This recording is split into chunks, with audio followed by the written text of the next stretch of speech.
ഈശോയിൽ ഏറ്റവും സ്നേഹം നിറഞ്ഞ സഹോദരി സഹോദരങ്ങളെ, രോഗശാന്തികളും അത്ഭുതങ്ങളും പ്രവർത്തിച്ചു നടന്ന ഈശോയുടെ നന്മയുടെ പ്രകാശം തിരിച്ചറിയുവാൻ സാധിക്കാതിരുന്ന നിയമജ്ഞർ ഈശോ പിശാചികളുടെ തലവനെ കൊണ്ടാണ് അവയെ ബഹിഷ്കരിക്കുന്നത് എന്ന് പോലും പ്രചരണം നടത്തി.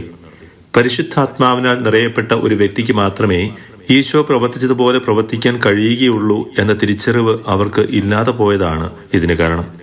അതുകൊണ്ടാണ് മർക്കോസിന്റെ സുവിശേഷം 3-ാം അധ്യായം 28-ഉം 29-ഉം തിരുവചനങ്ങളിൽ നാം ഇപ്രകാരം വായിക്കുക: സത്യമായി ഞാൻ നിങ്ങളോട് പറയുന്നു, മനുഷ്യമക്കളുടെ എല്ലാ പാപങ്ങളും അവർ പറയുന്ന ദൂഷണങ്ങളും ക്ഷമിക്കപ്പെടും.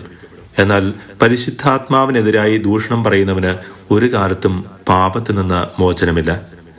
പ്രിയപ്പെട്ടവരെ, പാപത്തിന്റെയും തിന്മയുടെയും അന്ധകാരത്തിൽ ജീവിക്കുന്നവർക്ക് ലോകത്തിന്റെ പ്രകാശമായ ഈശോയുടെ നന്മയും പ്രകാശവും തിരിച്ചറിയുവാൻ കഴിയുകയില്ല.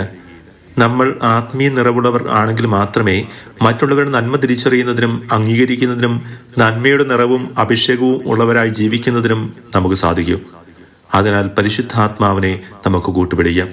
നമ്മിൽ നിറഞ്ഞ് നമ്മെ നയിക്കണമേ എന്ന് ആത്മാവിനോട് നമുക്ക് പ്രാർത്ഥിക്കാം. നമ്മുടെ കർത്താവായ യേശു മിശിഹായുടെ കൃപയും പിതാവായ ദൈവത്തിന്റെ സ്നേഹവും പരിശുദ്ധാത്മാവിന്റെ സഹവാസവും നമ്മോടുകൂടി ഉണ്ടായിരിക്കട്ടെ, ഇപ്പോഴും എപ്പോഴും എന്നേക്കും. ആമേൻ.